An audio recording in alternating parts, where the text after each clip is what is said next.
nee nañu ma léegi suñu benn militant si Koungheul dañ ko arrêté muy Ahmed Suzanne Camara suñu yeboon ak ubbi prison yi parce que kon daañu arrêté ñun ñëpp ci kaso bi lañ jëm loolu du tere nit ñi manifester parce que réew mi démocratie moo fi sax réew mi du nangu dictature réew mi du nangu ndono du am ci Sénégal ñun ñu koy fekkee kon li am Ndakaaru am Tivaouane am Kaolack dana am fépp ci Sénégal te moom danañu abal mu dem yoonam.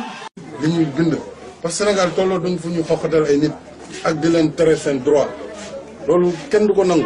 moo tax ba ñu ñëwee alkaati yi taxaw naan du ñu dugg ñaari oto yi topp cortège bi nit ñi dañ leen fël romb leen dem seen yoon te loolu mooy yoon.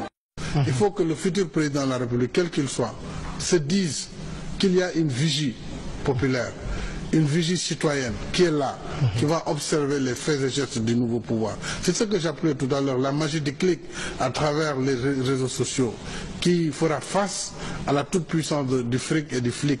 Donc, quel que soit le président, et nous l'avons intériorisé, il ne peut plus se permettre de faire ce qu'il veut.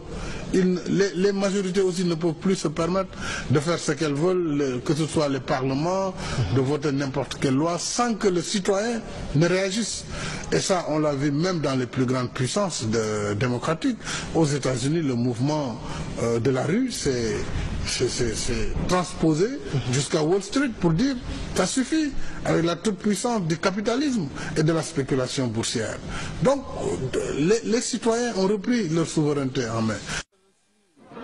Par les membres du mouvement, j'ai rencontré une jeunesse très consciente, une jeunesse engagée, patriotique, une jeunesse citoyenne qui m'a réaffirmé les principes pour lesquels le mouvement Y en a marre a été créé ici dans cette maison au mois de janvier 2011.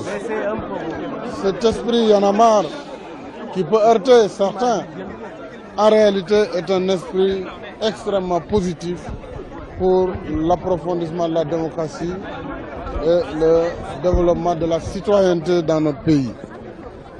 Fadel Barro et ses amis ont montré leur choix irrévocable de poursuivre le combat qui a été entamé depuis plusieurs mois à travers ce second tour de l'élection présidentielle.